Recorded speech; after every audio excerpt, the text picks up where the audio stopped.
നല്ല പനിയുണ്ട്. അപ്പോൾ കഞ്ഞി കുടിക്കാമെന്ന് വിചാരിച്ചു. കഞ്ഞി കുടിക്കാൻ പോകും. അപ്പോൾ അതിന് വേണ്ടിയിട്ടൊരു ചമ്മന്തി തയ്യാറാക്കണം. അപ്പോൾ അതിന് വേണ്ടിയിട്ട് ഒരല്പം എണ്ണ, ഞാൻ വെളിച്ചെണ്ണ ചേർത്ത് കൊടുത്തിട്ടുണ്ട്. 2-3 കഷ്ണം ചെറിയ ഉള്ളി പീസാക്കിയിട്ട് എടുക്കുകയാണ്.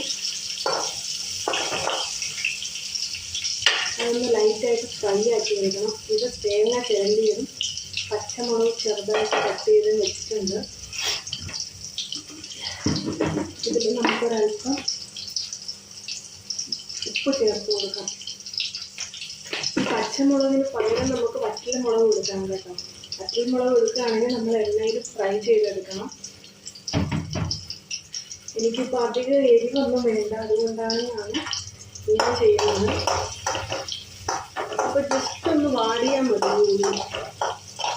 ഒന്ന് വാടിക്കഴിഞ്ഞാൽ നമുക്കിതിലേക്ക് ചേർക്കാം.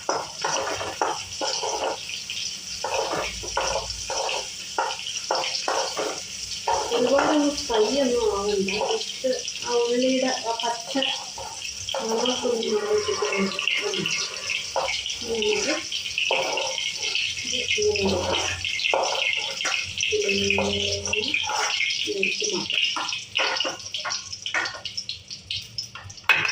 ഒന്ന് തണുക്കണം. തണുത്താൽ മാത്രമേ ചെയ്യാൻ പറ്റൂ. ഇതിൽ നമുക്ക് പപ്പടം കാച്ചാം.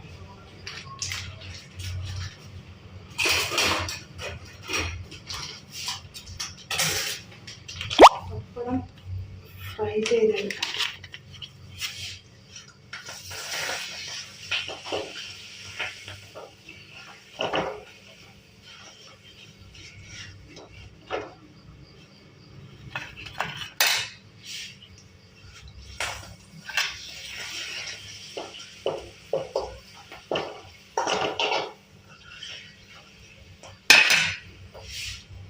ചെറുതായിട്ട് ചൂടുള്ള സംഭവം.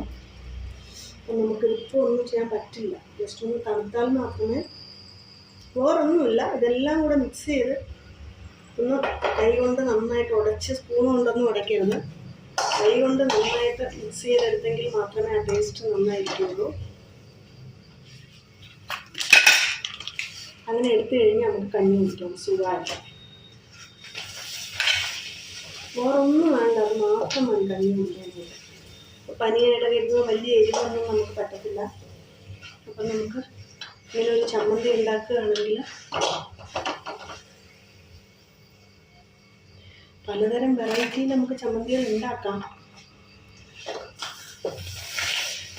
ഞാനിപ്പോൾ ഇങ്ങനൊരു വെറൈറ്റിയാണ് നിങ്ങൾക്ക് കാണിക്കാമെന്നുള്ള രീതിയിൽ ഞാൻ ചെയ്യുമ്പോൾ നിങ്ങളോടൊപ്പം